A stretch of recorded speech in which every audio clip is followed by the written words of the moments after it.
Olá. Bom, dado aí o fim de 2021 e nossa permanência no ensino remoto, eu gostaria de usar esta última aula do terceiro bimestre, não para dar uma matéria exatamente nova, mas para fazermos uma revisão mais geral na sociologia clássica e no aprofundamento do Max Weber, que é um dos grandes sociólogos, um dos três principais sociólogos de uma grande importância. Então, eu gostaria de aprofundar um pouquinho mais aqui no Weber. Então, essa aula ela tem o nome de Sociologia de Weber, sociólogo que nós já estudamos, mas que eu gostaria de aprofundar. Então, introdução, eu quero trazer aqui, então, já como uma forma de aprofundamento, alguns dados biográficos do autor e que nos permite fazer algumas outras reflexões, algumas outras conexões. Então, tá aí o Weber, ele é um sociólogo nascido no final do século XIX e viveu até 1920, né? Até o início da segunda década, até o final da segunda década do século XX. Ele era um economista, ele trabalhou com economia e dentro da economia nos trouxe aqui, vamos colocar assim, a principal formação do Weber é justamente economista. Lembrando que a sociologia ela é criada no final do século XIX, né? Então ainda é uma ciência que está em construção. E dentro da economia, ele desenvolveu seus trabalhos como sociólogo, como cientista político e como jurista, né? Jurista, então, é aquele pensador que trabalha as noções de direito, relações internacionais, esse tipo de coisa. E ele trabalhou principalmente nas duas maiores universidades da Alemanha, que é a Universidade de Humboldt, Freiburg e Heidelberg. Esta terceira é um pouco menos conhecida, porque as outras duas também foi onde trabalhou o sociólogo Karl Marx. Além disso, o Weber ele esteve atuante durante a Primeira Guerra Mundial, fez parte dos hospitais militares durante a Primeira Guerra e foi um sociólogo que esteve muito presente nas discussões internacionais do seu tempo. Então, quando nós olhamos os dados biográficos do Weber, é muito importante a oportunidade de conectar com o contexto da Alemanha do século XIX e do século XXI. Porque se você perceber, por que será que os grandes sociólogos e também os filósofos estão trabalhando aqui na Alemanha? Você tem o Marx, você tem o Weber na Alemanha e você tem ainda depois toda a escola de Frankfurt dentro da filosofia, como o caso do Habermas, Horkheimer, outros grandes filósofos estão concentrados na Alemanha. Por que a Alemanha ela é um foco, ela é um eixo da produção das ciências humanas? Porque era um lugar que no século XIX e XX passavam por grandes transformações políticas e econômicas. E quanto maior é a efervescência política, quanto maior são as crises, as discussões políticas e econômicas, mais a sociedade tem necessidade de se pensar. Quanto maior é o estado de crise que nós vivemos, maior é a necessidade de nós pensarmos onde nós estamos, quem nós somos, qual é o nosso lugar e todas essas questões que estão em torno de nós. E como a Alemanha passava por essas grandes transformações políticas e econômicas, ela foi o palco de grandes produções acadêmicas, seja nas ciências humanas, seja na filosofia. E quando nós falamos dessas mudanças, isso em qualquer circunstância, qualquer estudo de contexto histórico, nós sempre vamos olhar para dois pilares, os pilares econômicos, né, a economia, e a política. E quando nós pensamos Na economia, a Alemanha, no final do século XIX, início do século XX, está passando por uma forte industrialização nas chamadas revoluções industriais, que se iniciou na Inglaterra e que, neste momento, final do século XIX, início do século XX, nós estamos pensando ali na Alemanha como um dos grandes palcos da Revolução Industrial. E a política, nós temos aí uma enorme efervescência também dentro da política alemã, porque a Alemanha está passando por um momento muito específico. Quando nós olhamos para a formação dos países, quando os feudos se tornam países, quando os principados se tornam países, na grande parte dos casos europeus, isso se dá no início da Idade Moderna, então ali no século XVI, 17, 1500, né? Então ali nós temos a formação de Portugal, a formação da Espanha, a formação da Inglaterra.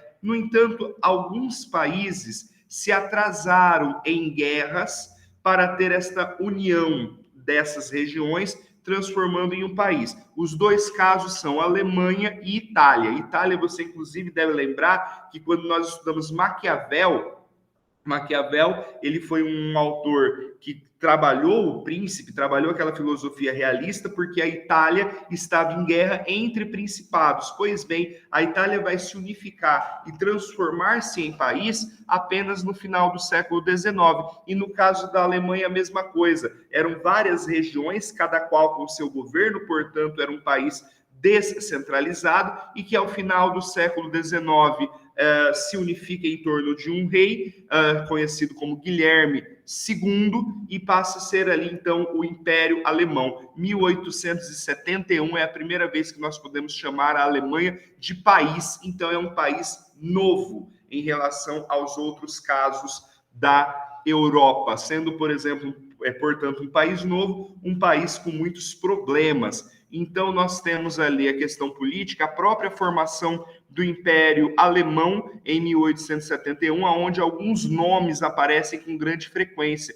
O político jurista von Bismarck e o imperador Guilherme II são nomes da qual é interessante você dar uma olhada, uma estudada, porque eles estão muito ligados com a política alemã. E ali no final do século XIX, estamos passando na Europa um momento conhecido como paz armada. A paz armada é um momento onde nós temos ali um imperialismo muito grande, né? Aquele momento onde as nações europeias estão avançando cada vez mais aos territórios da África, América e Ásia, a fim de estabelecer zonas de influência, né? Esse é o imperialismo, estudamos na sociologia o ano passado, e cada vez mais, conforme o tempo vai se passando, a paz está sendo estabelecida, mas todas as nações estão preparando para a guerra, porque cada vez mais a paz ela se torna abalada, ela se torna como se fosse uma saída cada vez mais atrasada. Em outras palavras, às vésperas da Primeira Guerra Mundial, a maior parte dos países europeus estavam já esperando a guerra. Então, esse momento onde não se está em guerra, mas todas as nações se preparam para a guerra, é conhecida como paz armada. E aí nós temos a Primeira Guerra Mundial, onde a Alemanha foi um dos centros da guerra, e o Tratado de Versalhes, ao fim da Primeira Guerra Mundial, aonde neste tratado se estabeleceu quem eram os vencedores e os perdedores da guerra, aonde se estabeleceu uma grande punição para a Alemanha como causadora da guerra. Essas punições iam com pagamentos de multas muito altas, a proibição de se desenvolver exércitos, e tudo isso, todos esses elementos do Tratado de Versalhes vão ser os causadores de uma enorme miséria na Alemanha, miséria esta responsável, ou pelo menos um dos elementos responsáveis pela ascensão do nazismo e depois a Segunda Guerra Mundial, lá no final da década de 30. Então, o Tratado de Versalhes, ele tem esse elemento punitivo para a Alemanha, um tratado onde se combina quem são os culpados, os vencedores, os ganhadores da Primeira Guerra Mundial. E a República de Weimar é a república que vai, na Alemanha, de 1919 até 1933, aonde se caracteriza por uma enorme crise política causada pelo Tratado de Versalhes. Em 1933, nós temos ali o partido nazista chegando ao poder, finalizando, então, o final da República de Weimar e ali o lendário governo do Reich, né, que seria, então, a ascensão do nazismo na Alemanha. O Weber, ele está, então, envolvido nesta paz armada, ele participa da Primeira Guerra Mundial, ele é convocado para participar das discussões que produziram o Tratado de Versalhes, e também ele atuou como um dos juristas que vai escrever a Constituição, ou seja, as leis que vão nortear a República de Weimar. Então, ele é um cara envolvido, vamos dizer assim.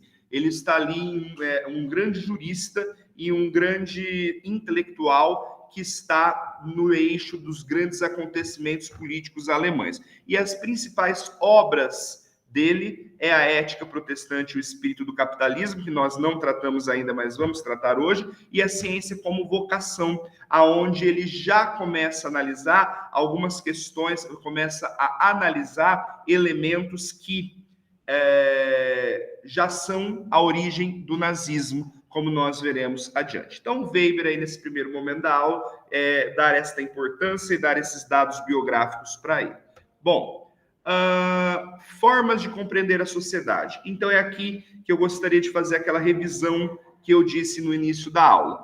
Bom, vamos lembrar que a sociologia ela surgiu como uma disciplina das ciências, uma disciplina de um curso de filosofia ministrado por um intelectual francês chamado Auguste Comte.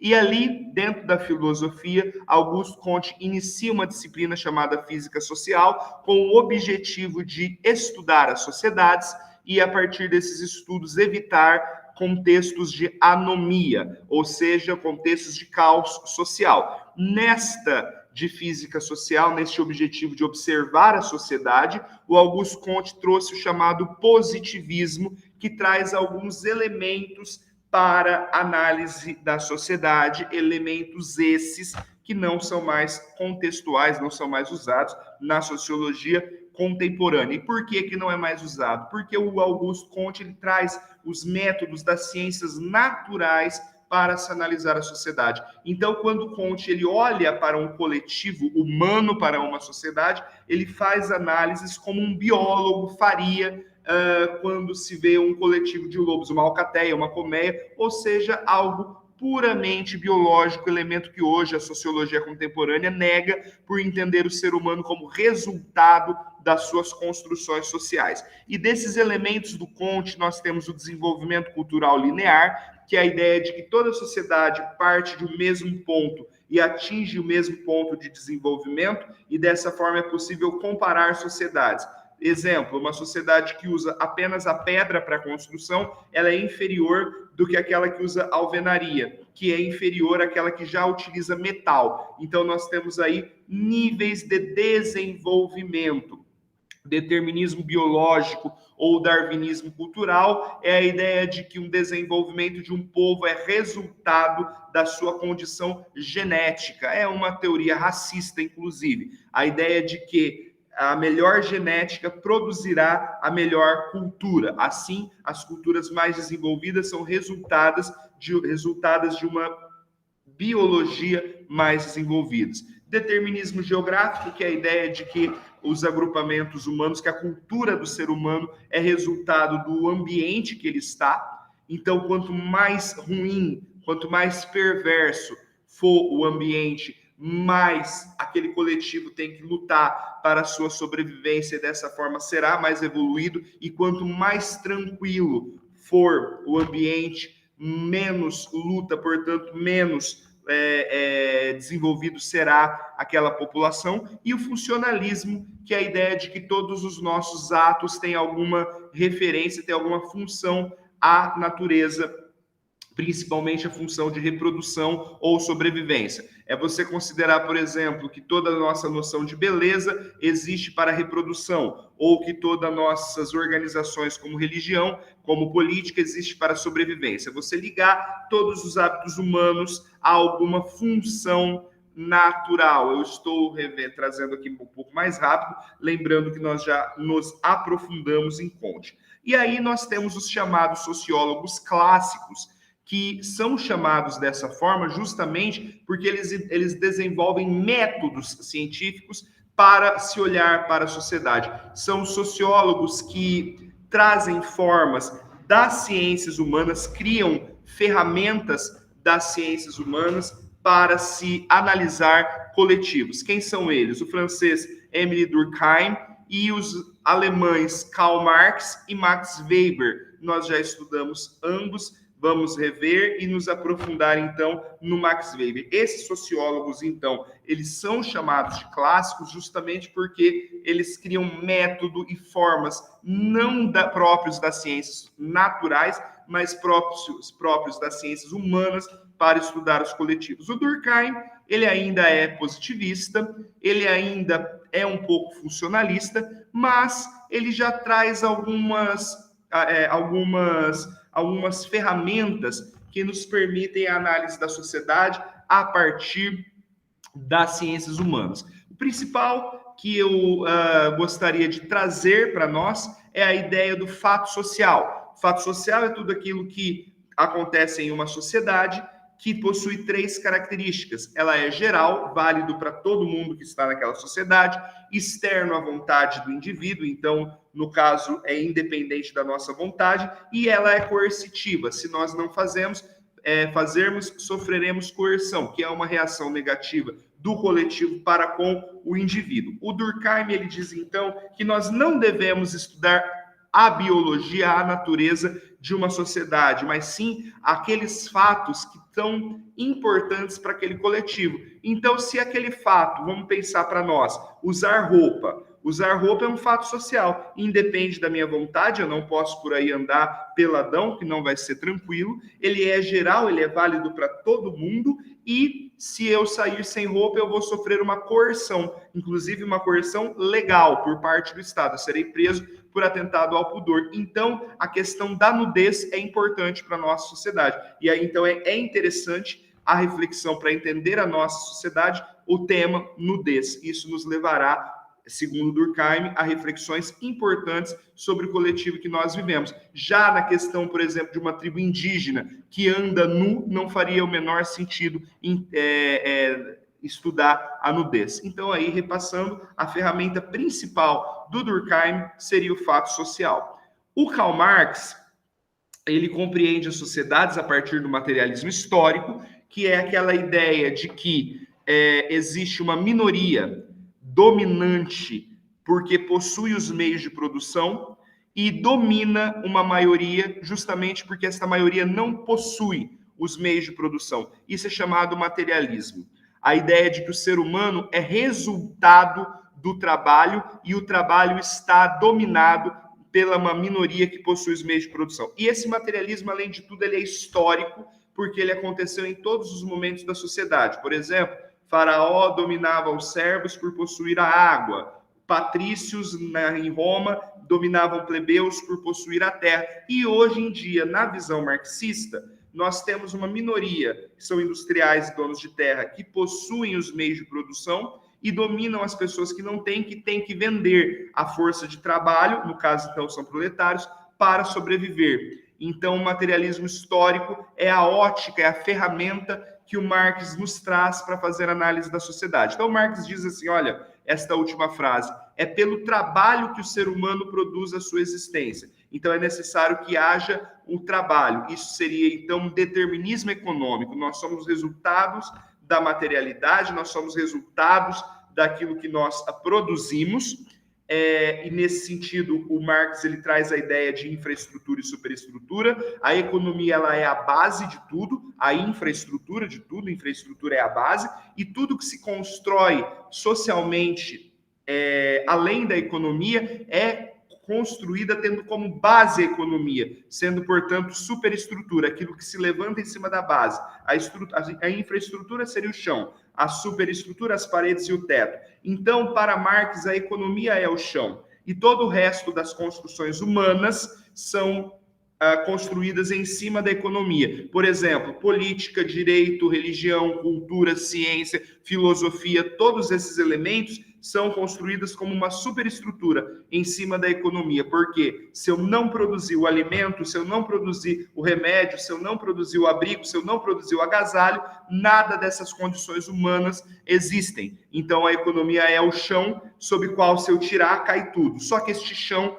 ele é dominado a partir do conceito do materialismo histórico por aqueles que dominam os meios de produção e dessa forma se apropria de tudo que é produzido pelas mãos do proletário. Bom, esta é a visão de Karl Marx. Agora vamos nos aprofundar no Max Weber, tá? Primeira coisa, o Weber, ele traz uma nova metodologia. Ele trabalha com dois elementos novos na sociologia, ambos emprestados da filosofia, inclusive. Primeiro, o tipo ideal, que é a ideia de tentar ser o máximo científico possível, evitando ideologias, evitando estar dentro de partidos políticos, religiões, ideologias políticas como comunismo ou econômicas como capitalismo. Então, para o Weber, o sociólogo ele tem que ser cientista, ele tem que ser neutro, ele tem que olhar para a sociedade como se fosse um objeto neutro e, desta forma, evitar os vieses ideológicos. Então, o tipo ideal é a ideia de que eu devo observar padrões concretos, constatar situações que são factuais, evitar o olhar ideológico. Então, isso é o tipo ideal. O que é uma tipologia? Tipologia é quando eu faço uma lista de elementos que acontecem. Então, por exemplo, uma tipologia na ciência da natureza seria o seguinte: nós temos frutos, flores, folhas, são tipos do mundo vegetal. Então, para o Weber, nós temos que olhar para a sociedade desta forma, tipificando, constatando coisas concretas que realmente acontecem e, desta forma, perceber situações que são particulares, mas que se repetem, e dessas formas particulares criar teorias gerais, que seriam tipologias gerais. Então, o tipo ideal é isso, é a ideia de evitar vieses ideológicos, sejam religiosos, sejam partidários, para alcançar situações concretas e, desta forma, analisar fatos que ocorrem na sociedade. E o Weber, ele também parte de algo que depois o filósofo Sartre vai retomar, que é o individualismo metodológico, que significa que o ser humano, o indivíduo, ele é produtor do seu próprio conhecimento, a partir de processos ordenados do próprio indivíduo. Então, o que significa isso? Significa que eu sou capaz de compreender o mundo ao meu redor, seja pela ciência ou não, seja pela religião, seja pela arte, seja pelo senso comum. O indivíduo, ele é capaz de compreender o mundo, produzir conhecimento, e este indivíduo produz a sociedade, e não ao contrário. Na verdade, o Durkheim e o Marx, eles acreditavam que os indivíduos eram frutos da sociedade. O Marx, o ser humano, ele é resultado da economia, o Durkheim dos fatos sociais, e agora o Weber, ele vai acreditar que o ser humano, ele, lógico, é construído socialmente, no entanto, ele também tem uma inteligência autônoma, capaz de ordenar os seus conhecimentos e produzir a sociedade em que ele está inserido. Desta forma, o Weber, ele olha para o indivíduo de uma forma muito mais protagonista da sociedade do que um mero resultado da sociedade. Então, essas daí são as duas metodologias do Max Weber. O tipo ideal, que é a ideia de que ele tem que, o cientista social, né, o sociólogo, deva buscar, evitando vieses ideológicos, o que está acontecendo concretamente na sociedade. e também, e a partir daí, organizar em tipologias, e a compreensão de que o indivíduo consegue influenciar a sociedade e não é apenas um mero resultado da sociedade. E a partir disso, os instrumentos de compreensão trazidos pelo Marx é justamente a ação social, que são as atitudes, expressões ou condutas de um indivíduo que são capazes de influenciar o contexto em que ele está inserido. Então, a ação social, ela parte do individualismo metodológico. O indivíduo ele é capaz, então, de ser autônomo e de ele influenciar a sociedade. Enquanto Durkheim e Marx ele traz a ideia de que a sociedade influencia o indivíduo ele é um resultado da sociedade, e no caso do Marx, inclusive, a sociedade só poderá ser mudada com uma organização coletiva, por isso o comunismo, por isso os trabalhadores deveriam se unir, na visão do Marx. O Weber ele entende que uma ação social pode ser praticada pelo indivíduo. O indivíduo ele pode, então, influenciar a sociedade, a comunidade, o coletivo da qual ele está inserido. E aí, entendendo isso como um padrão concreto, certo? Entendendo que o indivíduo pode influenciar o contexto da qual ele está inserido a partir da ação social, ele busca, então, tipificar, a partir do tipo ideal, essas formas de ação social. Então, quais são os tipos de ações sociais que o Weber identifica como reais em uma sociedade? A primeira delas, a ação social irracional afetiva. São as ações carismáticas, aonde, a partir da estimulação, a partir do estímulo do carisma e dos sentimentos, um autor, um indivíduo consegue fazer com que o coletivo se movimente. É o caso de políticos que gritam, que estimulam a raiva, que estimulam o amor, que estimulam o sentimento no lugar da razão. Este indivíduo, olha aí o cerne do nazismo, que o Weber já identificava. Se você prestar atenção, o nazismo ele é um movimento baseado numa sensação de ódio daquela situação criada pelo Tratado de Versalhes. Então, o Weber ele está falando, olha Marx, não é só o poder econômico, nós temos o poder carismático, que é muito importante também, que vai fazer com que se movimentem muitas engrenagens da história. Então, é o líder político que causa ódio ou que causa amor, é o pastor ou o padre ou líder religioso que causa essa sensação de sentimento e faz com que as pessoas entrem para ações religiosas, é o artista da qual as pessoas amam, o K-pop é cheio disso, né? E aí, então, é a ação social, um indivíduo estimulando o coletivo a partir do sentimento. Ação irracional tradicional é quando se faz por tradição, faz porque, entre aspas, sempre foi feito, é a teoria do passado infinito, aquilo é feito há tanto tempo que não se tem ideia de um passado aonde aquela atitude não era feita, então a ação social feita por tradição, a missa é um exemplo, a Páscoa é um exemplo, é feito porque sempre foi feito, consegue então fazer com que um coletivo inteiro seja estimulado por líderes religiosos, porque sempre foi assim. Aí nós temos as ações sociais, que elas não são irracionais, mas elas são racionais, pensadas, projetadas, planejadas.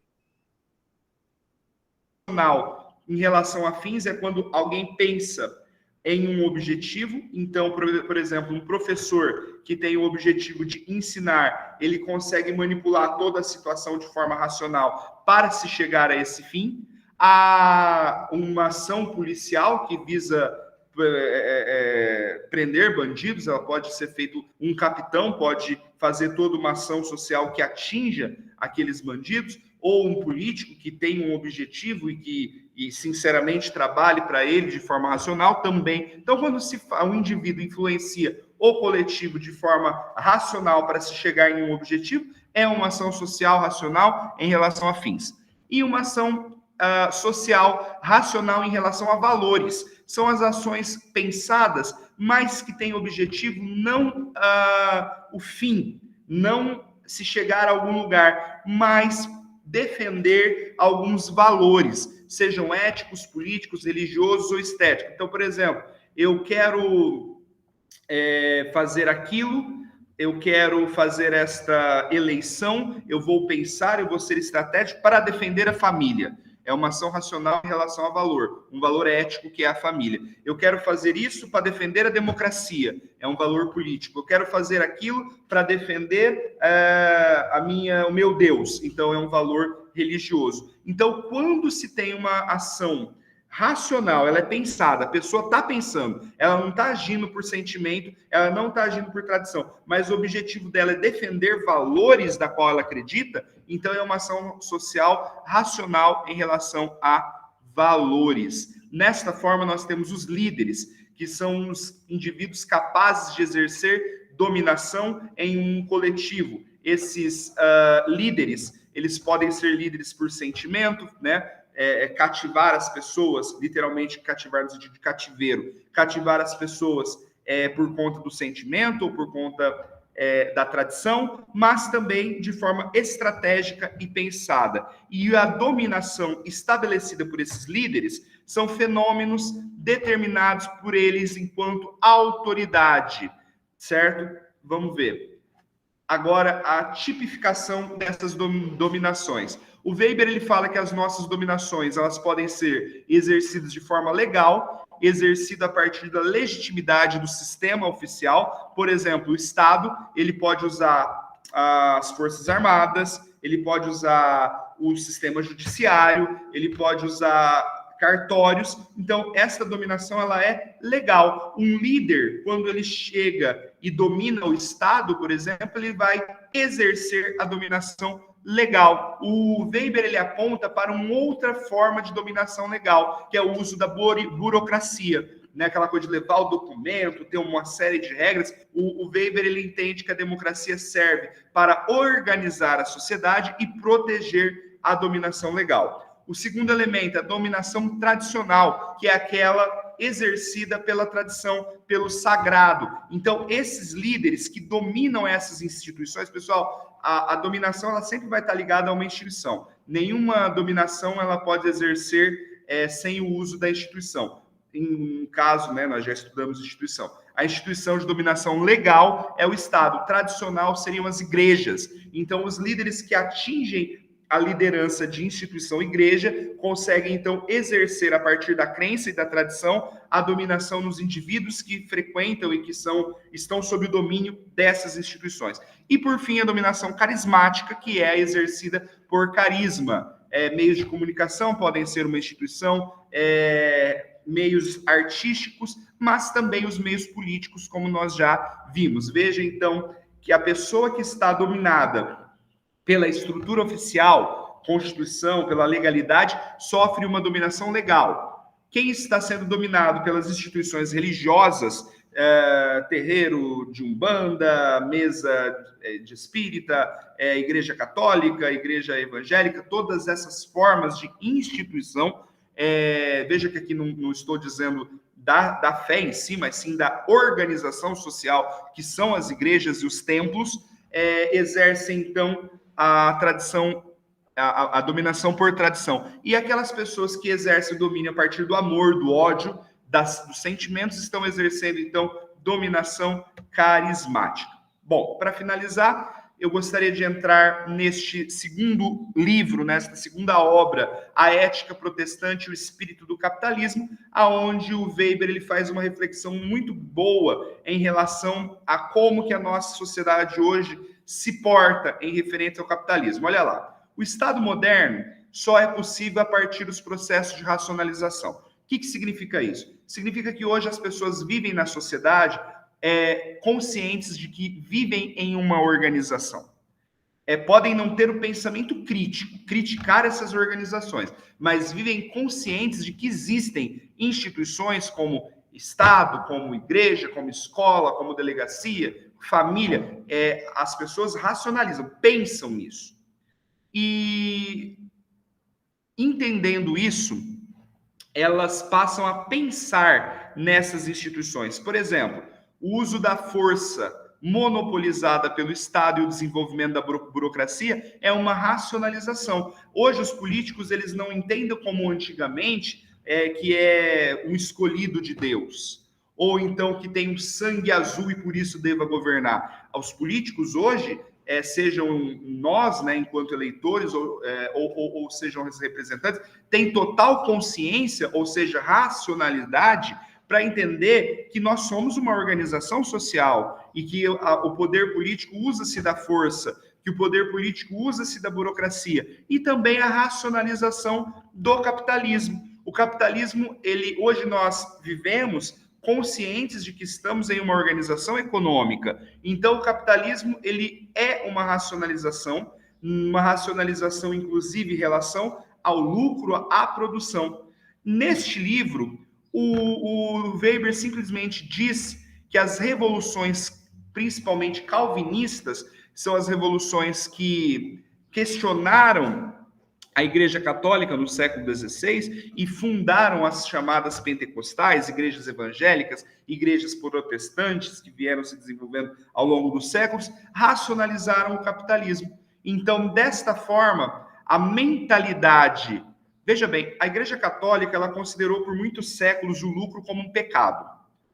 Quando se passa pelas reformas religiosas, os novos cristãos eles passam a racionalizar e considerar que eles estão inseridos em uma sociedade e a partir daí nós temos o espírito do capitalismo. Em outras palavras, o que o Weber está dizendo é que a reforma calvinista que gerou, então, as religiões protestantes, pentecostais, evangélicas, foi um processo de racionalização das pessoas, dos religiosos, em relação ao sistema econômico, e aí nós temos o desenvolvimento do capitalismo a partir desta mentalidade. De uma forma geral, é isso, e por hoje é só.